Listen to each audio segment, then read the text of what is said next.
2004년을 맞이하면서 우리 신앙에 꼭 필요한 것들을 제가 계속 말씀을 드렸습니다. 2월 둘째 주가 됐는데 아직도 신년이라는 타이틀이 붙어서 조금 그렇지만 그래도 새롭게 시작하면서 그리스도인은 어떤 사람들인가, 복음은 어떤 것인가에 대한 것들을 우리가 살펴봤습니다. 여러분 지금까지 했는 것 기억나시는지요? 우리 첫 번째 시간에는 올해 표현 서로에게 힘이 되어지는 교회라는 제목을 가지고 말씀을 전했습니다. 두 번째는 창조신앙이 무엇인가? 창조과학이 아니고 창조신앙이, 그 당시 구약의 성도들은 이 창조에 대해서 어떻게 이해했는가에 대한 말씀들을 했죠. 그 다음에 새 창조에 대한 말씀들을 세 번째 했습니다. 네 번째 시간에는 새 창조의 사람이 할 일, 그리고 다섯 번째는 성숙한 교회의 모습을 했습니다. 오늘은 그러면 이 모든 것들을 하고 난 다음에 우리는 어떤 결단을 해야 될 것인가에 대한 말씀으로서 베드로 후서의 말씀, 더욱 힘써 공급하라는 것입니다. 오늘 본문에서 핵심은 5절로 7절입니다. 보면 믿음의 8가지 덕목을 더욱 힘써 공급하라. 이게 사실은 키예요. 그런데 오늘 본문 보면 3절로 4절은 우리가 받은 것들을 말씀하고, 이런 것을 받았기 때문에 너희가 더욱 힘써 해야 될 일들을 말씀하고, 그 다음에 8절로 9절은 이렇게 했을 때 어떤 결과가 나오는가, 이것이 오늘 본문의 구조라고 보시면 됩니다. 자, 이렇게 한다면 우리는 어떻게 신앙생활을 할지 방향을 정할 수가 있습니다. 오늘 말씀은 우리 신앙의 방향이 어디에 있으며 어떻게 헌신하며 나가야 할 것인지를 보여주는 그러한 말씀이 됩니다. 자, 우리가 첫 번째로 기억할 것은 받은 것을 기억하는 겁니다. 신앙인이 받은 것이 있습니다. 그거 모르면요, 신앙생활하기 힘들어요. 아무것도 받은 게 없는데 어떻게 우리가 더욱 힘써 무엇인가를 해? 이런 생각. 자, 받은 게 뭡니까? 3절 말씀을 보니까요, 그의 신기한 능력으로 생명과 경건에 속한 모든 것을 우리에게 주셨으니 이는 자기의 영광과 더불어서 우리를 부르신 이를 알므로 말미암음이라. 신기한 능력, 이 신기한 능력은 하나님의 능력이에요. 하나님의 신기한 능력을 왜 주셨는가? 생명과 경건에 속한 모든 것들을 그곳에 도달하기 위해서, 이제 우리 한글 성경으로는 그게 정확하게 표현은 안 되는데, 신기한 능력이 도구예요, 툴이에요. 생명과 경건에 속한 모든 것을 얻는 것이 우리가 해야 될 목표라는 겁니다.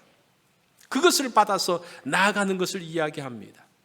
그러면서 최종 목표가 사실은 4절에 나오는데, 제가 한번 연결을 시켜보면요, 신기한 능력으로 생명과 경건에 속한 것을 알고 궁극적으로 하나님의 영광과 덕을 아는 것, 그러면서 우리가 영광스러운 자리에 들어간다는 겁니다. 우리가 이 구원에 대한 것들을 봤을 때 우리가 예수 그리스도를 만나고 우리가 새롭게 되어지고 중생하고 되어지고 난 다음에 우리가 성화의 자리에 들어가잖아요.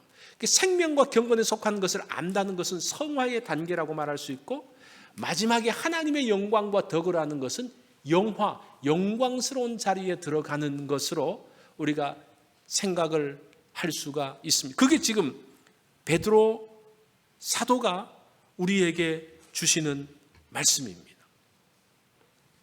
그러면서 우리에게 생명과, 그러면서 예수님은 하나님의 거룩함에 참여하라고 이야기합니다. 거룩함. 야, 우리가 하나님의 거룩함에 참여할 수 있을까? 그게 도대체 뭔가? 여러분, 하나님의 거룩함의 자리에 들어갈 수 있습니까? 이거는 정말 불가능한 일이죠. 그런데 이 거룩의 자리로 가는 것은 달려가는 개인 경주가 아닙니다. 이게 무엇인가 하니, 마치 우리 그 명절 때 강강수월래 하는 게 있잖아요. 다 손잡고 이렇게 돌면서 함께, 그러니까 하나님의 거룩함을 향해서 달려가는 무리 가운데 함께 있는 것, 그것을 이야기하는 거예요. 무슨 말인지 아시겠죠? 내가 거룩해야지, 이것보다는 그 무리에 참여하면서 함께 나가는, 그러면서 교회 공동체가 중요한 거예요. 교회가 뭡니까? 하나님의 거룩함에 참여하기 위해서 모인 사람들이라는 겁니다. 혼자서 그 일들을 할 수 있는 것이 아니라 우리가 서로 끌어주고 밀어주고, 이런 말 많이 들었죠. 세상에서, 그죠? 끌어주고 밀어주고 많이 들었잖아요. 우리가 신앙생활 할 때도 끌어주고 밀어주고 함께하는 그런 자리 가운데 들어가는 그 모든 것들을 하나님께서 우리에게 주셨다는 겁니다. 그것을 가지고 이제 우리가 더욱 힘써 행할 것이 있다라는 겁니다. 자, 그러면서 오늘 본문에서 핵심적인 부분입니다. 더욱 힘써 공급할 것을 기억하라는 겁니다. 바울은 성령의 8가지 열매를 말한다면 베드로는 믿음의 8가지 덕목을 이야기합니다. 이게 5절부터 7절까지에 있는 거예요. 그래서 우리가 갈라디아서에서 나오는 그 성령의 열매는 잘 기억하는데, 이 베드로 사도가 이야기했던 믿음의 8덕목은 우리가 잘 기억을 안 할 때가 있어요. 오늘 그것을 한번 보자는 겁니다. 우리 다 같이 한번 읽어볼까요? 시작. 그러므로 너희가 더욱 힘써 너희 믿음의 덕을, 덕의 지식을, 지식의 절제를, 절제의 인내를, 인내의 경건을, 경건의 형제 우애를, 형제 우애의 사랑을 더하라. 이 베드로가 제시하는 믿음의 덕목을 한번 보려고 합니다. 이 믿음이라는 말은 확신, 신뢰라는 겁니다. 믿음이 뭐냐? 믿음이라는 말 많이 듣는데 믿음은요, 신뢰하는 거예요. 하나님을 신뢰하는 거예요. 신뢰할 때 그 사람이 하는 말을 들을 수가 있어요. 신뢰할 때 그 사람과 함께 할 수가 있습니다. 우리가 하나님을 신뢰하면요, 하나님의 말씀을 듣게 되어지고 그 말씀에 순종하게 되어지고 하나님과 함께하는 것이 기쁘고, 그거예요. 믿음이 뭔가? 믿음은 나 혼자 믿습니다, 그게 아니고 하나님을 전적으로 신뢰하는 거예요. 그 믿음이 바탕입니다. 두 번째는 덕이라고 이야기합니다. 이 덕이라는 말은 탁월함을 이야기합니다. 이 국어사전을 보니까요, 덕을 고매하고 너그러운 도덕적 품성이라고 이야기합니다. 우리가 이렇게 많이 알고 있어요. 덕 그러면 아주 고매하고 아주 너그럽고 참 덕스럽다, 이렇게 하는데, 헬라어에서 말하는 덕이라는 것은 탁월한 것을 이야기해요. 학자의 덕은 뭐냐? 지식이에요. 지식이 뛰어난 사람이 학자로서 탁월한 사람이에요. 운동선수, 육상선수의 덕은 뭡니까? 빠른 발이에요. 빨리 달리는 거예요. 토지의 덕, 아레테는 뭡니까? 비옥함이에요. 그래서 이 탁월함이라는 것이 다양한 상황에서 사람에게만 말하는 것이 아니라 모든 상황에서 다 이야기하는 겁니다. 그리스도인의 덕은 뭡니까? 그리스도의 덕은 뭐예요? 하나님을 전적으로 신뢰하는 겁니다. 그래서 믿음과 덕이 함께 어우러져 있습니다. 하나님을 전적으로 탁월하게 신뢰하는 것이 바른 신앙이라는 겁니다. 자, 세 번째는 지식에 대한 이야기입니다. 지식은 아는 겁니다. 이것은 단순히 습득하는 지식, 많이 암기하는 지식이 아니라 실천적인 지식을 이야기합니다. 이것을 지혜라고 이야기를 하죠. 지혜는 아는 것에 대한 분별력이 포함되어져 있습니다. 그래서 지식의 근본은 여호와를 경외하는 것이라고 말합니다. 자신이 가지고 있는 지식 혹은 정보를 하나님의 뜻에 비추어서 재해석하는 것이 이 그노시스라는 지식이에요. 이런 분별력이 없으면요, 하나님을 경외하는 자리에서 흔들립니다. 그래서 이 지식을 갖고 있으면 흔들리지 않아요. 그 지식을 가지고 사람을 무시하지 않습니다. 열심만 있으면 굉장히 위험합니다. 그 이단들의 열심을 보면요, 못 따라가요. 그런데 이 열심의 방향이 어디인지를 아는 것, 그게 하나님을 아는 지식이라는 거예요. 그게 지식의 근본, 여호와를 경외함의 근본인 지식이라는 겁니다. 그래서 우리의 그 모든 것들의 방향을 아는 것, 그것을 분별하는 것이 이 지식입니다. 그 다음에 네 번째는 절제입니다. 이 절제라는 것은 자기 통제 능력을 자기를 제어할 수 있는 능력입니다. 이게 참 우리 삶에 아주 많이 필요한 게 이 절제인 것 같아요. 이 절제가 모든 면에서 필요합니다. 이 절제의 반대편에는 뭐가 있는 거 아니? 과도한 것, 넘치는 것. 그것이 절제의 반대편에 있습니다. 우리 옛날에 그런 말이 있잖아요. 지나치는 것은 못 미치는 것보다 못하다. 그것을 사자성어로 과유불급이라고 하는데 뭐 그것까지는 뭐 몰라도 됩니다. 세상은 우리에게 욕망을 자극하고 있습니다. 네가 그 욕망을 채울 수 있어. 이렇게 하면 채울 수 있어. 그런데 거기에서 절제하는 게 중요해요. 그 욕망을 채우는 데 들어가면요, 문제가 생깁니다. 절제는 브레이크와 같습니다. 자동차의 브레이크와 같아요. 여러분, 좋은 차가 어떤 차가 좋은 차인 줄 아십니까?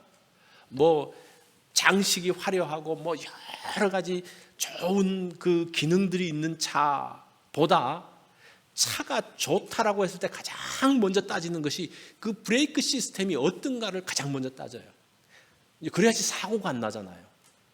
그 차가 쫙 가다가 멈춰야 될 때 딱 멈출 수 있는 차, 그게 명차예요. 정말 명품인 사람이 누굽니까? 어떤 사람이에요? 가다가 멈출 수 있는데 딱 멈추는 사람이 그 명품이에요. 그런 사람이 훌륭한 사람이에요. 그래서 이 절제라는 것은 참 쉽지가 않은 겁니다. 자, 다섯 번째, 인내가 나오는데, 인내는 뭐뭐 아래에 머물러 있는 것입니다. 지속적으로 견디는 거예요. 잠깐 어려움 가운데 있다가 피하는 게 아니에요. 이 절제는 한 번 하고 끝나는 것이 아니라 지속적으로 절제해야 되는데 그게 인내라는 거예요. 이 절제를 또 절제하고 이 절제가 계속적으로 이어지게 만드는 것, 이어지는 모습, 그게 인내하는 모습이라는 겁니다. 어려움의 상황, 고난의 상황에 머물러 있으면서 견디어내는 겁니다. 근데 견딜 때 이를 꼭 깨물고 견디는 것이 아니라 하나님께 영광을 돌리면서 견디는 것, 그게 인내예요. 참 쉽지 않죠. 그래서 바울은 이것이 성령의 열매로 이야기합니다. 이 절제나 인내가 성령의 열매로서 성령님의 도우심 가운데서 가능하다라는 그런 부분이에요. 그만큼 이 절제하는 것과 인내하는 것이 쉽지 않다는 겁니다. 여섯 번째는 경건을 이야기합니다. 경건이라는 것은 존중하고 경외하는 것을 이야기합니다. 우리 이제 한국 조선 시대의 이태계 선생님이 가장 중요하게 생각했던 단어가 경이라는 단어였다고 합니다. 이 경, 뭐 존경한다, 뭐 공경한다, 이제 그때 쓰는 경자죠. 이 경자가 무엇인가 하니 하나를 정했으면 그 이후에는 이리저리 옮겨 다니지 않는 것이 경이다, 이렇게 이야기했대요. 참 이거를 보니까 경건을 아주 잘 설명해 주는 단어인 것 같아요.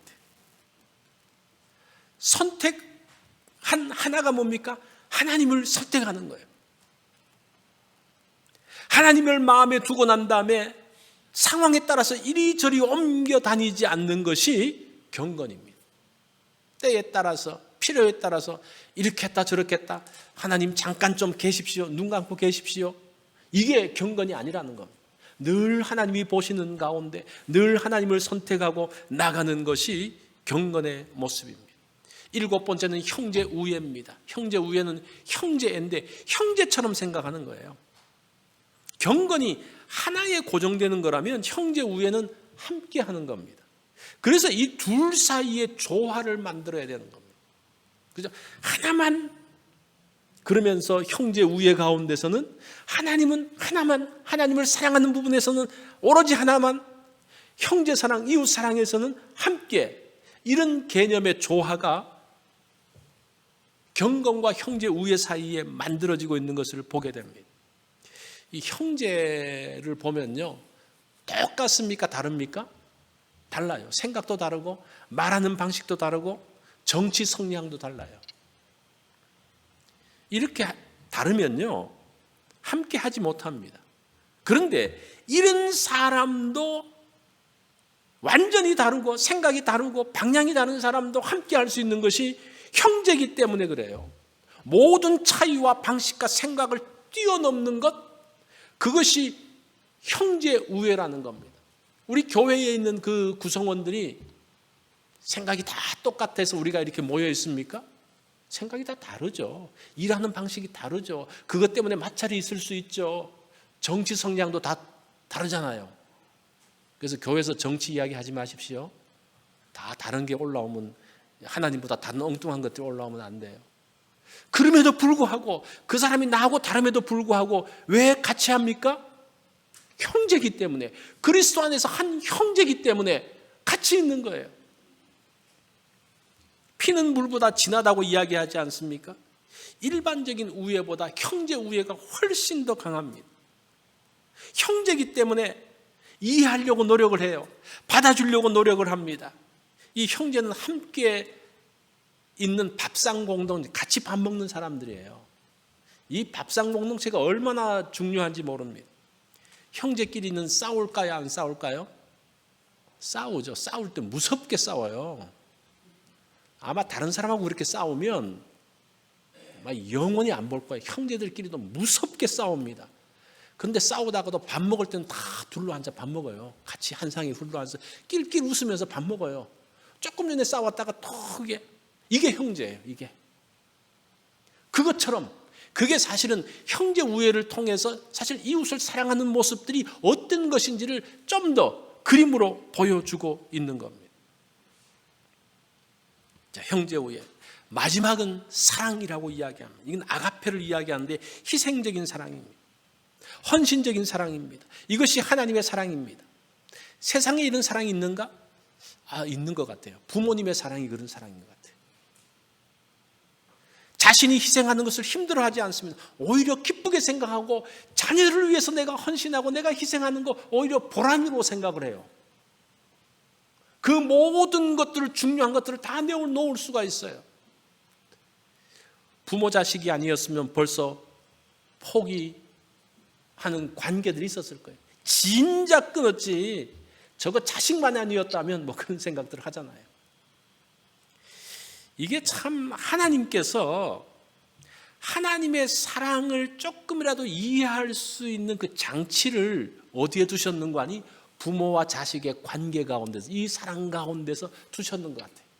그러면서 하나님의 사랑을 조금이라도 이해하고 알아갈 수 있는 겁니다.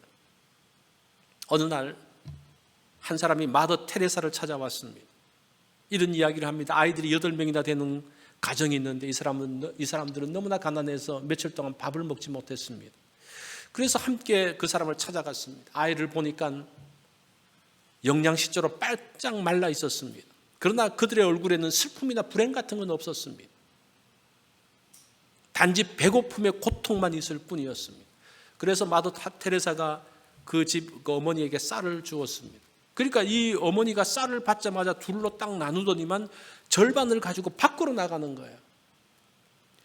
그리고 돌아오고 난 다음에 물어봤습니다. 그거 도대체 어디 갔다 오는 겁니까? 그러니까 이웃집에 갔다 왔다는 거예요. 내 이웃집에도 그렇게 며칠 동안 밥을 먹지 못했던, 나처럼 밥을 먹지 못했던 사람이 있었거든요. 그 사람에게 주었습니다. 그 말을 들은 이 마더 테레사가 놀란 것은 쌀을 나누어 주었기 때문이 아니라 그녀가 이웃도 굶주림의 고통을 받고 있다는 사실을 이 사람이 알고 있었다는 것에 놀랐다는 거예요. 우리가 내가 어려움 가운데 들어가면요, 내가 고통 가운데 들어가면 다른 사람이 잘 안 보여요. 그렇잖아요. 그 가운데 내가 함몰되어져서 있는데 자신이 힘들고 어렵지만 주변을 돌아보는 마음이 형제 우애고 사랑하는 마음입니다. 이거 굉장히 중요한 이야기죠. 나 혼자만 생각하면서 나만 어렵고 나만 힘들고 그러면서 나 가운데 그냥 푹 빠져 있는 거예요. 그게 아니라 내가 그런 가운데서도 다른 사람을 돌아볼 수 있는 것, 그 자리까지 들어가는 것이 형제 우애고 사랑이라는 거예요. 이런 사람은 경건하게 하나님을 바라보는 사람이고 절제하며 인내할 수 있는 사람이라는 겁니다. 자, 그러면서 5절 말씀을 다시 보면요, 이렇게 되어 있어요. 너희가 더욱 힘써 더하라. 이제 옛날 성경에는 공급하라라고 되어 있는데, 이 공급하라는 말이 조금 더 우리에게 와닿는 것 같아요. 이 공급한다는 단어가 기증하다, 공급하다, 이게 코레게오라는 단어인데, 여기서 코로스라는 영어의 단어가 나왔습니다. 이 단어는 어떤 의미인가 하니, 로마 시대의 귀족들은 도시의 축제를 위해서 합창단을 만드는 것을 아주 고상한 일로 여겼습니다. 사회를 위해서 기여하는 것으로 생각을 했습니다. 오늘날도 각 도시마다 합창단이 있고 오케스트라가 있고 그렇잖아요. LA도 있고, 그죠? 큰 도시마다 이게 있어요. 이것이 그 도시의 문화적인 척도를 보여주는 거기 때문에 하여튼 있어요. 미국도 있고 다른 유럽도 있고 한국에도 있어요. 그것이 로마 시대 때부터 있었다는 겁니다. 합창단을 만들려고 그러면요, 뭐가 필요한 게 많잖아요. 대원들이 있어야 되잖아요, 그죠? 대원들이 와야 되고, 그 다음에 지휘자가 있어야 되고, 또 대원들이 있으면 이 단복이 있어야 되잖아요. 다양한 상황에서 이 합창 단복을 이렇게도 있고 저렇게도 있고 그게 있어야 되잖아요. 악기가 필요하잖아요. 악기가 하나만이 필요한 게 아니라 여러 개의 악기가 필요합니다. 또 악보가 필요합니다. 그러니까 이 합창단을 만들기 위해서 필요한 많은 것들을 공급한다라고 했을 때 이 단어를 쓰고 있어요. 우리가 어떤 것들을 제대로 연주하려고 하는데 합창단원도 있고 지휘자도 있고 악기도 다 준비했는데 악보가 없어요. 악보가 없다는 말은 악보가 준비가 안 됐다는 말이죠. 그것 없이 합창단이 서가지고 뭘 부를지 그것도 정하지 않고 있으면 됩니까? 그건 안 되는 거죠. 그러니까 필요한 모든 것들이 있어야지 그 합창단이 운영되어지고 그것을 통해서 그 도시에 사는 사람들에게 즐거움을 줄 수 있다는 거예요. 그것처럼 우리의 신앙 인격 가운데서도 이 8가지가 필요하다는 거예요. 믿음의 덕의 지식을, 지식의 절제를, 절제의 인내를, 인내의 경건을, 경건의 형제 우애를, 형제 우애의 사랑을, 그것은 뭔가 쌓아가는 게 아니라 하나의 목걸이와 같은 거예요. 8개의 보석이 달려있는 목걸이인데 그 중에서 보석 하나가 없으면요, 굉장히 흉한 것처럼 그것이 우리 신앙 인격, 우리 믿음의 덕목의 모습이라는 겁니다. 그래서 여러분들이 이 말씀을 보면서, 이 베드로후서 1장 5절로 7절의 말씀을 보면서 내 믿음의 체크리스트를 좀 점검해 볼 수 있는 하나의 부분이 되어지는 겁니다. 그리고 좀 부족한 부분들을 계속적으로 채워나가는 그러한 모습, 그것이 신의 성품에 참여하는 거다라고 이야기합니다. 신의 성품에 참여한, 하나님의 거룩에 참여한 모습이 뭐냐? 요 8가지 모습이라는 거예요. 자, 그것을 기억하죠. 그래서 중요한 거예요. 자, 그러면서 우리가 그러면 이것들을 했을 때 어떤 결과가 있는가? 그게 이제 8절과 9절에 나온 겁니다. 이런 것이 너희에게서 흡족한 즉 너희로 우리 주 예수 그리스도를 알기에 게으르지 않고 열매 없는 자가 되지 않게 하려니와, 이런 것이 없는 자는 맹인이라 멀리 보지 못하고 그의 옛 죄가 깨끗하게 된 것을 잊었느니라. 자, 믿음의 8가지 덕목이 흡족하면 우리가 주 예수 그리스도를 알아가게 됩니다. 근데 주 예수 그리스도를 안다는 말이 무슨 말인 거 아니? 일종의 신앙 고백이에요. 나사렛 예수를 그리스도는 메시아잖아요. 메시아와 우리 주로 아는 그 고백이에요. 그러니까 이런 것들을 통해서 우리의 신앙 고백이 우리 주 예수 그리스도를 내가 인정하고 그것을 받아들이는 단계에 들어간다는 겁니다. 반대로 그렇지 못한 사람들은 맹인이라 멀리 보지 못한다고 그래요. 멀리 보지 못한다는 말은 무슨 말인 거 아니? 자기만 본다는 거예요. 그러니까 멀리 주변에 있는 사람들을 보지 않고 어디만 보는 거예요? 요것만 보는 거예요. 요것만. 나만 보는 거예요. 내가 어떻고 내가 힘들고 내 생각만 빠지면요, 그것은 신의 성품에 참여할 수 있는 사람이 아니라는 거예요. 이 믿음의 덕목을 갖고 있는 사람이 아니라는 겁니다. 그러니까 여기서 멈추는 맹인이라고 이야기합니다. 그러면서 그 사람은 또 누구냐? 그의 옛 죄가 깨끗하게 된 것을 잊어버린 사람이라고 이야기합니다. 왜 자기만 봅니까? 내가 하나님으로부터 받은 은혜를 기억하지 못하는 것. 받은 그 은혜도 그냥 자기가 잘나서 뭐 받은 것처럼 생각하는 거예요. 그래서 자기만 바라보는 사람은요, 다 자기 중심적으로 해석을 합니다. 누가 나한테 은혜를 베풀어도 저게 뭐 나에게 뭔가를 필요한 것이 있어서 뭔가를 갖다 주는 거겠지, 이렇게 생각하는 거예요. 이거 얼마나 예수 믿으라고 그래도 예수님의 그 은혜를 생각하기보다는 내가 내 것을 뭘 어떻게 하기 위해서 그렇게 생각하는 거예요. 그러니까 맹인으로서 보지 못하고 사는, 우리의 영원한 세계를 보지 못하고 그 가운데서 끝나게 되는 것을 보게 됩니다. 이것을 영적 맹인이라고 이야기를 하죠. 고대 그리스에는 운동 경기가 열렸습니다. 운동 경기가 있었죠. 그런데 아주 달리기를 잘하는 육상 선수가 있었습니다. 그 시절에는 다양한 운동보다는 이 육상 경기가 많았으니까 육상 경기에 나갔는데 아깝게 2등이 됐어요. 오랫동안 연습을 했기 때문에 자신만만했는데 작은 실수 때문에 2등을 한 거예요. 여러분, 스포츠에서 2등은 잘 기억을 안 합니다. 그죠? 그래서 끝나고 나니까 사람들이 환호를 하는데 1등에만 관심을 갖는 거예요. 1등에만 환호를 하는 거예요. 마치고 집으로 돌아가는 길에도 사람들이 1등 이름만 이야기를 하는 거예요.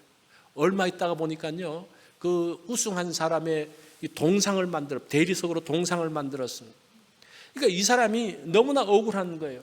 내가 내가 분명히 실력은 좋은데 작은 실수 때문에 졌으니까 그거 보니까 막 화가 나는 거예요. 길을 오고 가면서 그 동상이 보이니까 그 동상을 볼 때마다 화가 나는 거예요. 그러면서 도무지 참을 수가 없어서 이 사람이 어떻게 하는 거예요? 어느 날 밤에 이 끌을 하나 가지고 와가지고 그 동상 밑에 가서 동상을 이렇게 파기 시작하는 겁니다. 조금씩 눈치채지 못하도록 밤마다 가서 조금씩 이게 얼마 동안 지나니까 이게 많이 보이진 않지만 집안이 약해졌어요. 또 그날도 가가지고 이렇게 파는데 그게 집안이 약해지니까 그 대리석 동상이 확 쓰러지면서 이 사람을 덮친 거예요. 그래서 그 사람이 죽었어요. 자, 이 사람이 죽으면 언제부터 시작되어졌습니까? 그때 동상에 깔려서 죽은 시점이 아니라 끌을 들고 파기 시작하는 시점부터 사실은 죽은 거예요, 그 사람은. 우리의 신앙을 잘 보세요. 우리가 어떤 결과가 났을 때 그 결과 때문에 그 시점을 보는 것이 아니라 이 결과가 나기까지 그 시작점이 무엇인지를 봐야 된다는 거예요. 그것을 알려주는 것이 믿음의 8가지 덕목이라는 거예요. 이것들을 잘 점검을 하면서 우리가 이것들을 열심히 공급할 때에 열매가 있고 풍성하지만 이것이 없는 사람은 앞을 보지 못하는 사람이고 자기만 생각하는 사람이고 그 가운데서부터 벌써 죽음이 시작되어졌다라는 겁니다. 우리가 더욱 힘써 해야 할 일이 무엇인지를 분명히 기억해야 됩니다. 사실은 이 사람이 그런 재능들이 있었다면 다음을 기다릴 수가 있잖아요. 그걸 절제하면서, 그죠? 인내하면서 그 다음을 기다릴 수 있는 거죠. 그랬다면 오히려 그가 그러한 덕목을 알고 그렇게 했다면 그가 오히려 그 영광의 자리에 들어갈 수 있었다는 두 번째 기회를 가질 수 있게 되었을 것입니다. 자기만 보면서 은혜를 잊은 사람은 메마른 삶을 살게 됩니다. 자기만 보면요, 일단 메말라질 수밖에 없어요. 그걸 여러분 한번 잘 보십시오. 그 사람은 자신만 보는 근시입니다. 나만 보는 데서 눈을 들려서 하나님의 은혜를 보기 원합니다. 신의 성품에 참여하기를 원합니다. 여러분은 지금 어디를 보고 계십니까? 앞으로는 어디를 보며 나아가야 할까요? 우리 기도하겠습니다.